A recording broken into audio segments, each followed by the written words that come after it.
హల్లెలూయా, హల్లెలూయా. యేసు ప్రభువు ఆ సిలువలో అప్పటికే దేవుని బిడ్డ రక్తం కారుతుంది. తలకు మేకులు కొట్టారు, కాలుకు మేకులు కొట్టారు, తలకు ముళ్ళుగీట పెట్టారు, పక్కలో బండిపోటు పొడిచారు. ఆయన ఎంతో వేదనతో ఉన్నారు ఆ సిలువలో. దేవుని స్తోత్రం, హల్లెలూయా. అక్కడ రాయబడింది, వేలాడి వేయబడిన నేరస్తులలో ఒకడు. ఆ గొడుగుతు కొండ మీద యేసు ప్రభు పక్కన ఎంతమంది ఉన్నారండి? ఎంతమంది ఉన్నారమ్మా? ఇద్దరు. ఆ ఇద్దరులో ఒకడు అంటున్నాడు, ఇదిగో నువ్వు క్రీస్తువు కదా, నిన్ను నీవు రక్షించుకును, మమ్మల్ని కూడా రక్షించమని చెప్పను. దేవుని స్తోత్రం.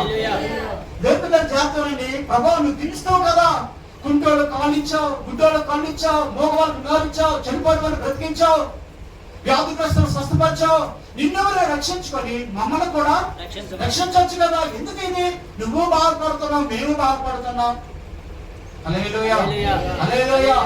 ఆయన రక్షించుకోవడానికి రాలేదు, ఆయన అందరి కొరకు మన పాపములు ఆయన మీద వేసుకొని ఆయన చనిపోవడానికి, మరణించడానికి వచ్చాడు. హల్లెలూయా, హల్లెలూయా. ఆయన రక్షించుకోవడానికి రాలేదు. దేవుని మీద తండ్రి, దేవుని మీద తండ్రి ఆయన మీద పెట్టిన శిక్షను భరించడానికి లోకానికి వచ్చాడు. హల్లెలూయా.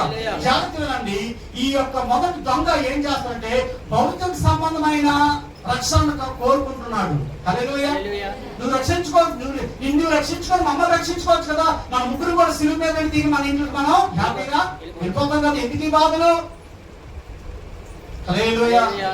భౌతిక సంబంధమైన నావచ్చండి, భౌతిక సంబంధమైన వాటి కొరకు ఆలోచిస్తున్నాడు ఈ దొంగ. ఈరోజు చాలా మంది క్రైస్తవులు దేవుని కొరకు ప్రభు దగ్గరికి వస్తున్నారు తెలుసా, భౌతిక సంబంధమైన వాటి కొరకు వస్తుంది. యేసయ్య దగ్గరికి వెళ్తే, నిజంగా చాలా మంది యేసయ్య దగ్గరికి వెళ్తే నా కష్టాలు తీరుతాయి, నా బాధలు తీరుతాయి, మా బిడ్డలకు పెళ్లిళ్ళు అవుతాయి, మా బిడ్డలకు పిల్లలు పుడతారు, మా బిడ్డలకు ఉద్యోగాలు వస్తాయి, మేము ఇల్లు కట్టుకుంటాం, పెళ్లిళ్ళు చేసుకుంటాం. అంతవరకు వాళ్ళు స్టాండింగ్. నువ్వు ఎందుకు వస్తున్నావు ప్రభు దగ్గరికి? హల్లెలూయా. నువ్వు ఎందుకు వస్తున్నావు దేవుడి దగ్గరికి? ఆ దేవుడు నీకు ఏమి ఇవ్వాలో ఆయనకు తెలుసు బాగా. హల్లెలూయా, హల్లెలూయా. ఆ దేవుడు నీకు ఏ విధంగా నిన్ను పైకెత్తాలో నీకు సహాయం చేయాలని తెలుసు. కానీ నువ్వు మొట్టమొదటి వచ్చింది దేవుని శరీరానుసారమైన మనసుతో దేవుడి దగ్గరికి వస్తున్నావు. దేవుడి దగ్గరికి వెళ్తే ఏదైనా దొరుకుతుంది, దేవుడి దగ్గరికి వెళ్తే ఏదైనా కలిసి వస్తుంది. హల్లెలూయా. ఒకరోజు ఒక కథను అడుగుతున్నారు, ఏమండి మాకు భూమి కోర్టులో కేసు ఉందండి, ఆ భూమి మాకు వస్తుందా అవతల వస్తుందా చెప్పండి అని అడుగుతున్నాను. హల్లెలూయా, హల్లెలూయా. ఆ భూమి మాకు వస్తే నువ్వు యేసుని నమ్ముకుంటామండి. భూమి గురించి కాదు నువ్వు రావాల్సింది. హల్లెలూయా, హల్లెలూయా. వాటి గురించి కాదు, భౌతిక సంబంధమైన మనసుతో ఫస్ట్ దేవుడి దగ్గరికి నువ్వు రాకు. దేవుడి స్తోత్రం. యేసు ప్రభువు దగ్గరికి వస్తే నీకేం దొరుకుతుంది అంటే దేవుడి రాజ్యం దొరుకుతుంది, ఆయన ఇచ్చే రక్షణ దొరుకుతుంది, నువ్వు పాపం నుంచి క్షమించబడతావు, నువ్వు మోక్షానికి వెళ్తావు. దేవుడి స్తోత్రం. యేసు ప్రభువు మొట్టమొదటి వచ్చి ఆయన చేసిన సువార్త ఏంటంటే, మొట్టమొదటి వచ్చిన సువార్త ఏంటంటే, ఇదిగో మీరు మారుమనసు పొందండి, దేవుడి రాజ్యము సమీపించి ఉన్నది, మీరు మారుమనసు పొందండి. యేసు ప్రభువారు ఫస్ట్ స్వార్థ దేవుని కొరకు చేశారంటే పరలోక రాజ్యం కొరకు యేసు ప్రభువారు స్వార్థ చేశాడు. దేవుని స్తోత్రం, హల్లెలూయా. దేవుని బిడ్డలారా, నువ్వు రావడం దేవుని కొరకు రావాలంటే నాకు దేవుని రాజ్యం కావాలి, నాకు పరలోక రాజ్యం కావాలి. ఈ లోకంలో నాకు ఏటి వచ్చినా ఏటి రాకపోయినా, ఏమి దొరికినా ఏమి, ఇది భౌతిక సంబంధమైన హృదయంతో మనం రాకూడదు. ఈ దొంగ తన మైండ్ అంతా కూడా ఎందుకు అలా బాధపడతావు, నువ్వు రక్షించుకోవచ్చు కదా, నువ్వు దేవుడి కుమారుడు కదా, ఎంతమంది సాయం చేస్తావు కదా, నువ్వు రక్షించుకొని సిలువ దిగిపో, మమ్మల్ని కూడా సిలువ దించేస్తే ఎవరింటికి వాడే వెళ్ళిపోతాం కదా, ఎందుకు బాధలండి అంటే భౌతిక సంబంధమైన మైండ్ తో ఆలోచిస్తున్నాడు ఒక దొంగ. జాగ్రత్తగా ఆలోచించండి. మీ ఆత్మీయ జీవితంలో భౌతిక సంబంధమైన వాటి కొరకు ఎప్పుడు దేవుడి దగ్గరికి రాకండి, అందుకు దేవుడిని నమ్ముకోకండి. హల్లెలూయా, హల్లెలూయా. అసలు యేసు ప్రభువు దగ్గరికి ఎందుకు రావాలంటే, నేను యేసు ప్రభువును నమ్ముకుంటే నేను నరకం నుండి తప్పించబడి నేను దేవుడి రాజ్యానికి నేను వెళ్తాను. దేవుడి స్తోత్రం, హల్లెలూయా. అందుకే దేవుడు అంటాడు, మొదట నా నీతిని, నా రాజ్యం, నా రాజ్యం కొరకు మీరు రండి. హల్లెలూయా. నా నీతిని మీరు వెతకండి, నా గుణాలు మీరు సంపాదించుకోండి, భౌతిక సంబంధమైన వాటి కొరకు మీరు రావద్దు. అందుకే యేసు ప్రభువు దగ్గరికి దేవుని దగ్గర 3 రకాలైన ప్రజలు వచ్చేవారు. కొంతమంది రొట్టెల కొరకు వచ్చేవారు, కొంతమంది స్వస్థత కొరకు వచ్చేవారు. దేవుని దగ్గర రొట్టె కొరకు వచ్చినాడు. యేసు ప్రభు ఎక్కడ, యేసు ప్రభు నుండి గొప్ప ప్రత్యేకత ఏంటంటే ఆయన ఎక్కడ ప్రార్థన పెట్టినా భోజనం పెట్టకుంటే ఇంటికి పంపించారు. ప్రార్థించేవాడు కాదు. దేవుని స్తోత్రం. అక్కడ ఏం దొరికంటే చేపలు రొట్టెలు. అక్కడ ప్రార్థన అవుతుంది ఆ కొండ మీద. పదండి పొడవని జనాలు వచ్చేస్తే దేవుని బిడ్డరా యేసు ప్రభువారు ఎంతమందికి వస్తే అంతమందికి ఆహారం. ఒక్కొక్కసారి శిష్యులు అనేవారు, అయ్యా ఏంటయ్యా ఇందాక ప్రార్థన చేసినప్పుడు స్టార్టింగ్ చేసినప్పుడు 200 మంది 300 మంది ఉన్నారు, ఇప్పుడు 3000 మంది అయిపోయాయి, ఎవరు పెట్టాలి? యేసు ప్రభు అన్నారు, మీరు అలా కూర్చుని పెట్టండి, మీకు ఎంత కావాలో నేను అంతా ఇస్తాను. హల్లెలూయా. 5 రొట్టెలు 2 చేపలు ఎంతమంది భోజనం పెట్టారండి? అది టెన్షన్ పడిపోతున్నారు శిష్యులు. పెళ్లి చేసిన మరి ఎవరైనా సరే 400 మందికి వండి 600 మంది వచ్చారనుకో టెన్షన్ పడిపోతారు. ఇదే మనం ఉండేది 400 మంది కదా, వచ్చిన వాళ్ళు 600 మంది. ఎక్కడి నుంచి కావాలి? యేసు ప్రభువుకి ఆ టెన్షన్ ఏం లేదు. 5,000 మందికి అయినా భోజనం పెట్టగలడు, 10,000 మందికి అయినా భోజనం పెట్టగలడు, 15,000 మందికి అయినా అంతా ఆయన చేతిలో ఉంది. హల్లెలూయా. హల్లెలూయా. జాగ్రత్త. రొట్టె కొరకు వచ్చిన వాడమ్మా ఆ రొట్టె అందుకోగానే అమ్మయ్యా కడుపు నిండా తినేసి అది ఇంటికి వెళ్ళిపోయేవాడు. స్వస్థత కొరకు వచ్చేవాడు, వాడు ఆరోగ్యం బాగుపడిన తర్వాత అమ్మయ్య నా రోగం పోయిందని వెళ్ళిపోతుంది. కానీ అతి తక్కువ మంది ఎంతమంది నిలబడ్డారంటే 12 మంది నిలబడ్డారు. ఎంతమంది నిలబడ్డారమ్మా? ఇక్కడ ఎంతమంది స్వస్థత కొరకు వచ్చారు? ఇక్కడ ఎంతమంది దేవుడి దగ్గరికి వెళ్తే ఏదైనా దొరుకుతుందని వచ్చారు? ఇక్కడ ఎంతమంది దేవుడి దగ్గరికి వెళ్తే మాకు ఏదైనా కలిసి వస్తుందని వస్తున్నారు? దేవుడి దగ్గరికి వెళ్తే నాకు నా బాధలు నాకు సమస్య అంతవరకు నీ స్టాండింగ్, నీ బాధలు పోవడం కొరకు నువ్వు ప్రభు నమ్ముకోలేదు, నీ సమస్య తీర్థం కొరకైనా ప్రభు నమ్ముకో. తీరిన తర్వాత ఏంటంటే ఏమవుతుందంటే తీరిపోయిన తర్వాత నువ్వు దేవుడిని మర్చిపోయి వెళ్ళిపోతున్నావు. అప్పుడు యేసు ప్రభు దగ్గర ఎంతమంది మిగిలారంటే కేవలం 12 మంది మిగిలారు. హల్లెలూయా. అప్పుడు యేసు అంటున్నాడు 12 మందితో, మీరు కూడా వెళ్ళిపోవచ్చు కదా అని అడిగాడు ఆయన. మీరు కూడా. అప్పుడు అంటున్నారు శిష్యులు, అయ్యా నువ్వు నిత్య జీవము గల మాటలు కలిగిన దేవుడు, నువ్వు పరలోక రాజ్యాన్ని ఇవ్వడానికి వచ్చావు. మాకు రొట్టెలు దొరికినా దొరకకపోయినా, అందరికి వైపు చూడండి, మాకు రొట్టెలు దొరికినా దొరకకపోయినా, మాకు స్వస్థత దొరికినా దొరకకపోయినా, ఈ భౌతిక సంబంధమైన మాకు దొరకకపోవచ్చు, అది మాకు కాదు, నీ రాజ్యం మాకు కావాలని ఆ 12 మంది చివరి శ్వాస వరకు యేసయ్యని వెంబడించారు. యేసయ్య కొరకు హింసలు పొందారు, బాధలు పడ్డారు, సెరసాల్లోకి వెళ్ళారు, జైల్లోకి వెళ్ళారు. యేసయ్య కొరకు 12 మంది కూడా శిరచ్ఛేదనం చేయబడ్డారు. హల్లెలూయా. చెప్పండి హల్లెలూయా. వాళ్ళు ప్రాణాలు ఇచ్చారు. ఏ పేతురు, ఆ యేసుని కానీ నువ్వు వదలకపోతే నిన్ను ఎలా చంపుతావు తెలుసా? మొదట నీ కుడికాలు కోస్తాం, రెండోది నీ ఎడం కాలు కోస్తాం, తర్వాత కుడి చేయి కోస్తాం, తర్వాత ఎడం చేయి కోస్తాం, తర్వాత నీ మొండెం కోస్తాం. అంటే మీరు ఎలాగే చంపినా పర్లేదు, నా యేసు కొరకు చనిపోవడానికి వచ్చాడు. హల్లెలూయా. నా వైపు చూడండి దేవుని బిడ్డరా, భౌతిక సంబంధమైన వాటికి కొరకు రాకు.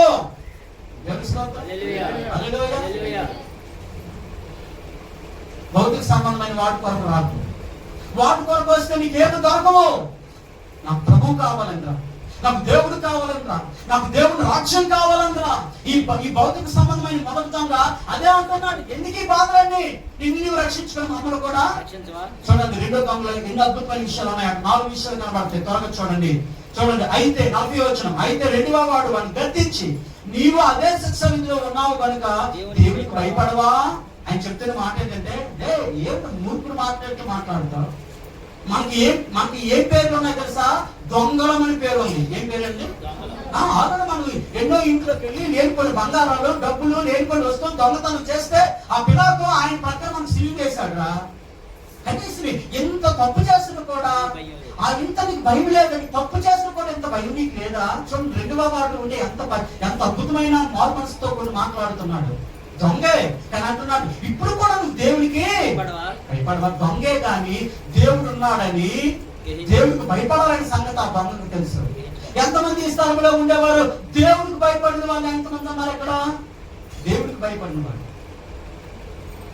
మనుషులకు భయపడుతున్నారు కానీ దేవుడికి దారికి పోయినాడు. నీ చేయి చూస్తాము, నీ జాతకం చెప్తాము, నువ్వు వారం రోజులు నువ్వు బయటకు వెళ్ళకూడదంటే 6 మాటలు అంటున్నారు. కానీ సర్వశక్తి మంతులైన జీవముల దేవుని యొక్క మాట వినేవాడు ఎక్కడ లేడు. ఎవడో మంత్రాలు తంత్రాలు లేనిపోని మాటలు ఉత్తుంత మాటలు చెప్పి నీకు ఎలా జరుగుతుంది అలాగే జరుగుతుంది ఆ మాట అంటున్నాడు. కానీ పాస్టర్ గారు మనం యేసయ్య ఏం చెప్తున్నాడు? బైబిల్ ఏముంది?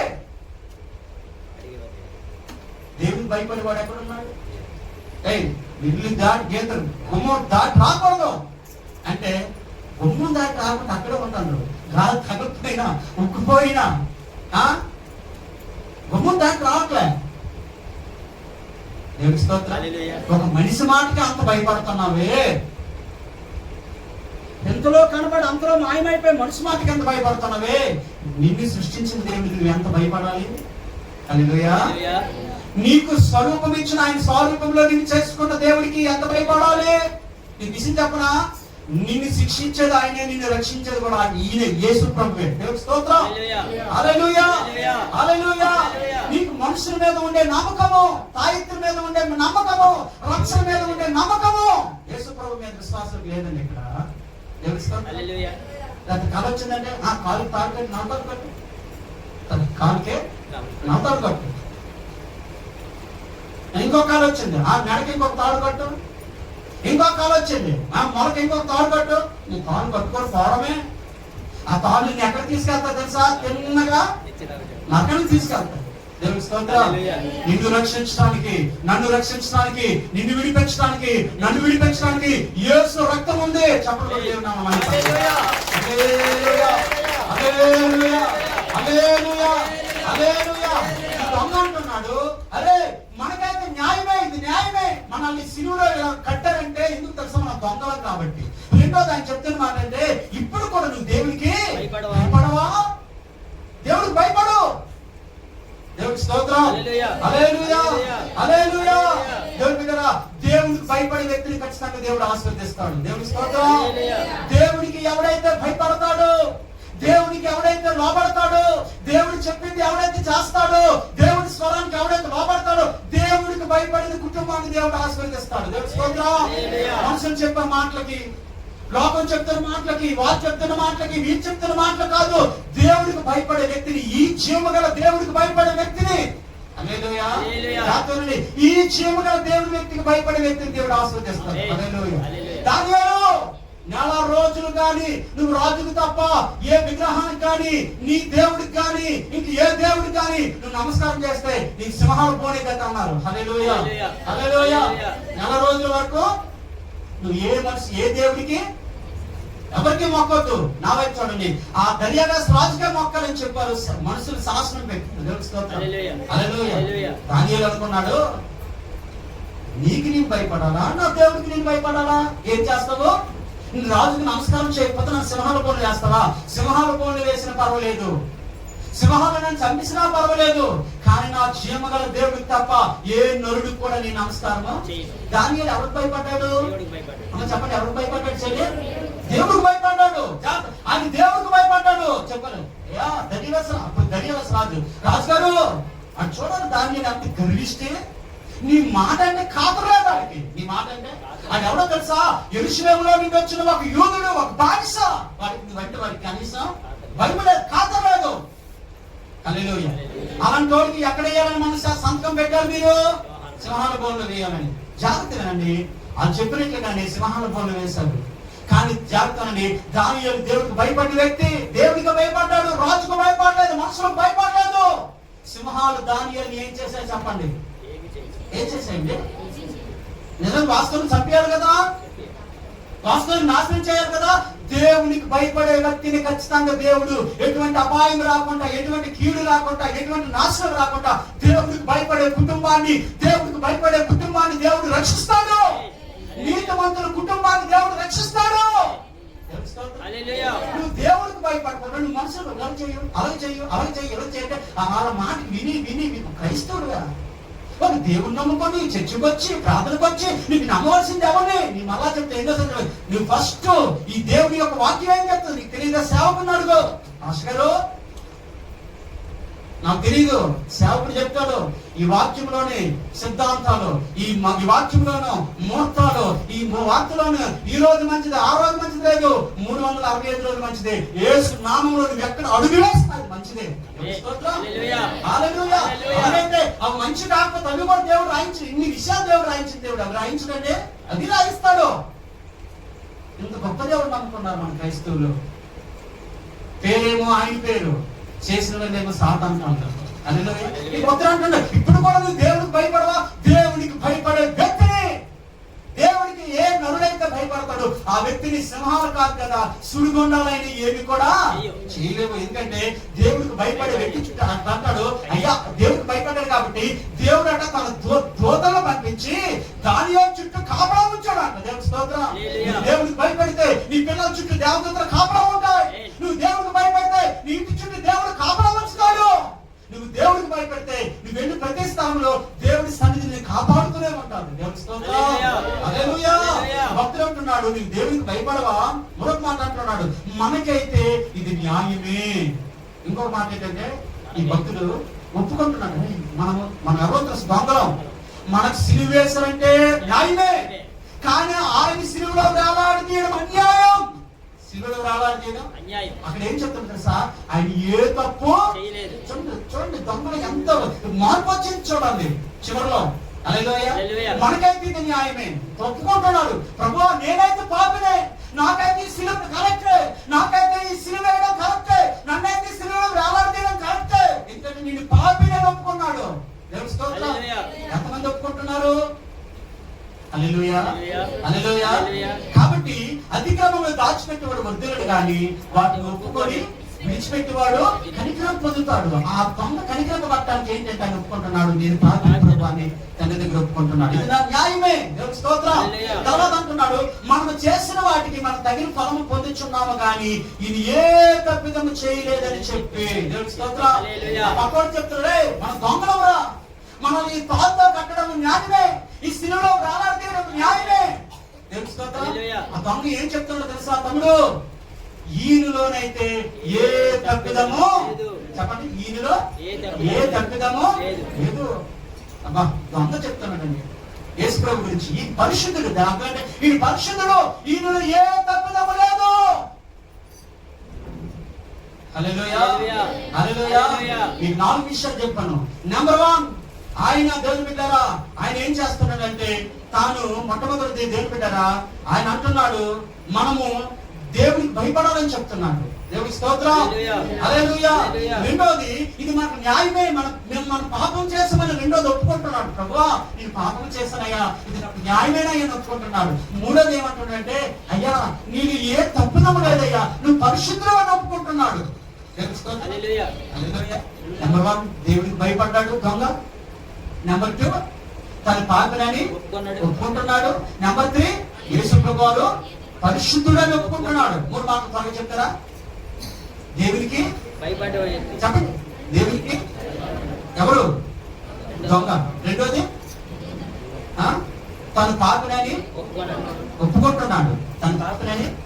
మూడోది ఏంటంటే ఆయన పరిశుద్ధుడని, ఆయనకి ఏ తప్పిదము లేదు, ఏ తప్పిదము లేదు, పరిశుద్ధుడు ఆయన. దేవుని స్తోత్రం. ఎప్పుడైతే తనలో ఆ పశ్చాత్తాపం కలిగిందో, నేను పాపిని ఒప్పుకున్నాడు, అయ్యా ఇప్పుడైతే నీకు నేను భయపడాలని ఎప్పుడైతే దేవుడికి భయపడి మాట్లాడుతున్నాడు, ఒళ్ళు దగ్గర పెట్టుకొని మాట్లాడే ఇప్పుడు కూడా ఈ పరిస్థితుల్లో కూడా దేవుడికి వ్యతిరేకంగా తిరుగుతున్నావు నువ్వు. దేవుడి స్తోత్రం. దేవుడికి భయపడుతున్నాడు, తన పాపని ఒప్పుకున్నాడు. మూడో మాట, అయ్యా నీకు ఏ పాపం లేదని. అందుకంటాడు ఎవరు రక్షించబడతాడంటే నేను పాపిని ఎవడైతే ఒప్పుకుంటాడో, యేసు ప్రభువు సొంత రక్షకుడు ఎవరైతే హృదయంలో అంగీకరిస్తాడో వాడు రక్షించబడతాడట. ఆ 3 విషయాలు సిలువలో జరిగాయి ఆ దొంగలో. దేవుడి స్తోత్రం. పాపిని ఒప్పుకున్నాడు, ఆయన పరిశుద్ధిని ఒప్పుకున్నాడు, మూడోది దేవునికి భయపడుతున్నాడు. దాని ప్రతిఫలంగా యేసు ప్రభు నోట ఏం చెప్తున్నాడంటే 43వ వచనంలో, అందుకు ఆయన, తర్వాత 42వ వచనం, ఆయనను చూచి యేసు నీవు నీ రాజ్యములోకి వచ్చినప్పుడు నన్ను జ్ఞాపకం చేసుకోమని 2 చేతుల పైగా తెలుస్తాను. 4వది ఏంటంటే ఈ దొంగ భౌతిక సంబంధమైన దాన్ని కోరుకోవట్లేదు. అయ్యా ఈ రాజ్యంలోకి నన్ను జ్ఞాపకం చేసుకోవాలా? దొంగే గాని ఈ యొక్క దొంగకి దేవుని రాజ్యం ఉందని, పరలోకం ఉందన్న సంగతి దొంగకి తెలుసు. హల్లెలూయా. ఎంతమంది నమ్ముతున్నారు దేవుని రాజ్యం ఉందని? హల్లెలూయా. అసలు దేవుని రాజ్యం లేదు, నరకం లేదు, ఏమి లేదు అని ఎంతమంది నమ్ముతున్నారు? ఏమి లేదన్నా చేయొద్దండి, ఏమి లేదండి, ఇదంతా ఉట్టి మాటలేనండి అని వాళ్ళు చేయొద్దండి. లేదండి దేవుని రాజ్యం ఉందని వాళ్ళు చేయొద్దండి. ఎత్తమ్మా. హల్లెలూయా. ఎత్తంటే ఎత్తలే కాదు, నీకు కాన్ఫిడెంట్ ఉండాలా. దేవుని రాజ్యం ఉంది, నరకం ఉంది. ఈయన అంటున్నాడు, అయ్యా నీకు రాజ్యములోకి వచ్చినప్పుడు నన్ను దేవుడు రాజ్యాన్ని జ్ఞాపకం చేయాలి. భౌతిక సంబంధమైన అడగట్లేదు. చూడండి, ఈ వ్యక్తి దొంగలు ఎంతో మంది దేవుడు స్టిల్ నేటికి కూడా చాలా మంది భౌతిక దేవుడి దగ్గరికి ఏది దొరుకుతుంది. హల్లెలూయా, హల్లెలూయా. నువ్వు ఎందుకు రావాలి తెలుసా? ఆయన స్వారూపంలో ఒక మార్గానికి నువ్వు దేవుడి సన్నిధికి రావాలి. రెండోది దేవుడు రాజ్యం కొరకు రావాలి. అందుకంటాడు, ఒకడు లోకమంతా సంపాదించుకొని వాడు ప్రాణం పోగొట్టుకుంటే మనకి ఏమి ప్రయోజనం? నువ్వెన్ని సంపాదించుకో, దేవుడు రాజ్యం లేకపోతే నువ్వు నరకానికి వెళ్ళిపోతావు. నువ్వెన్ని సంపాదించుకో, నువ్వు హృదయంలో దేవుడి చోటు లేకపోతే నువ్వు నరకానికి వెళ్ళిపోతావు. దేవుడి స్తోత్రం. నువ్వెన్ని సంపాదించుకో, నువ్వు పాపము నుండి విడుదల పొందకపోతే నువ్వు దేవుడి రాజ్యానికి. చాలా మంది క్రైస్తవులు అంటారు, అది బ్రతుకంత పాపం, అవిధేయత, అక్రమము, చెడ్డది, అపవిత్ర పరిస్థితి, చెడ్డ ఆలోచనలు, చీకటి జీవితాలు. వాళ్ళు ఎవరంటే క్రైస్తవులు కాదు. అలాంటి వాళ్ళు నరకానికి వెళ్ళిపోతారు. ఇక్కడ అంటున్నాడు, అయ్యా ఈ రాజ్యంలోకి నన్ను ఒక్కసారి జ్ఞాపకం చేసుకోవా? ఎంత అద్భుతమైన మాట పలికాడండి. రాజ్యాన్ని అడుగుతున్నాడు. నన్ను కాపాడని అడగట్లేదు. వినాలి, నన్ను కాపాడు ప్రభు అని అనట్లేదు. ఏమడుగుతున్నాడు చెల్లి?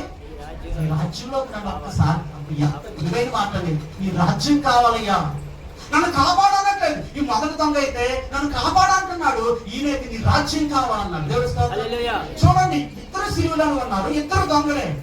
మీరు అనాలి అక్కడ, మీరు నాతో కూడా పరదేశంలో ఇందు అంటే బాగుంది.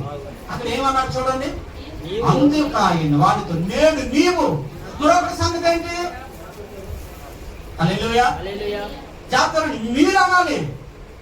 మీరు అనుకుంటే ఏమన్నాడండి? నీవు అంటే ఎంతమందికి రాజ్యం దొరుకుతుంది? ఒక్కడికే. మరి మరొక సంగతి ఏంటి? ఆడు భౌతిక సంబంధమైన వాటి కొరకు వచ్చినాడు కాబట్టి ఆడి భౌతిక సంబంధమైన తప్ప దేవుడు రాజ్యము, పరలోక రాజ్యము నిశ్చయం మనకు దొరకదు. హల్లెలూయా. మీరు కానీ భౌతిక సంబంధమైన వాటి కొరకు వస్తే భౌతిక సంబంధమైన అవే దొరుకుతాయి, కానీ నీకు పరలోక రాజ్యం దొరకదు. దేవుడి స్తోత్రం. మీరు ఎప్పుడు గుర్తుపెట్టుకోండి, నాకు జీవితంలో ఏది ఇస్తే దాంతో తృప్తిపడి బ్రతుకుతాను. దేవుడి స్తోత్రం. నాకు ఏది ఇస్తే నేను దాంతోనే తృప్తిపడి బ్రతుకుతాను. హల్లెలూయా. కానీ నాకు కావాల్సింది ఏంటంటే పునాదులు గల ఆ నిత్య జీవం, ఆ పట్టణము నాకు కావాలి. దేవుడి స్తోత్రం. ఆ దేశంలో చెప్తున్నాడు, నేడు నీవు నాతో కూడా పరదేశంలో ఇందువని నిశ్చయముగా నేను. ఒక విషయం తెలుసా, అప్పటికి మనం వాస్తవానికి మనం ఫస్ట్ ఒక వ్యక్తి యేసు ప్రభువుని నమ్ముకున్న తర్వాత, మారుమనసు పొందిన తర్వాత పాస్టర్ గా చేసే ఫస్ట్ పని ఏంటంటే బాప్తీసం ఇస్తారు. హల్లెలూయా.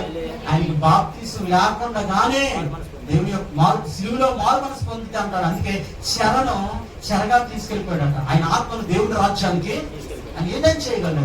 సిలువలో పశ్చాత్తాపడ్డాడు, సిలువలో ఆయన దేవుడిని ఒప్పుకున్నాడు, సిలువలో నీ పాపని ఒప్పుకున్నాడు, సిలువలో అయ్యా నీ రాజ్యం కావాలని ఏడుస్తున్నాడు. దేవుని స్తోత్రం. హల్లెలూయా.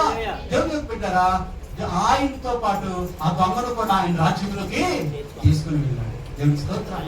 ఈ రెండో మాట ద్వారా దేవుని బిడ్డరా, నువ్వు దేని కొరకు దేవుడి దగ్గరికి వస్తున్నావు అంటే భౌతిక సంబంధమైన వాటి కొరకు రాదు. నాకు కావాల్సింది దేవుని రాజ్యం. హల్లెలూయా. రెండోది నీ పాపిని నొప్పు. మూడోది దేవునికి నువ్వు భయపడు. దేవునికి నువ్వు భయపడు. చిన్న వాటికి మనుషులు చెప్పిన మాటలకు భయంకరం అంటే మనుషులు చెప్పిన మాటలు విశ్వాసం భయపడతాడు, కానీ ఈ జీవనంలో దేవుని యొక్క వాక్యానికి భయపడతాం. హల్లెలూయా. రెండో దొంగ పశ్చాత్తాపమే దేవుడి రాజ్యంలోకి వెళ్ళినట్లుగా చేసింది. హల్లెలూయా, హల్లెలూయా. ఈ మాటలు దేవుడు దీవించుగా. అందరూ మోకరించండి, ప్రార్థన చేసుకున్నారు.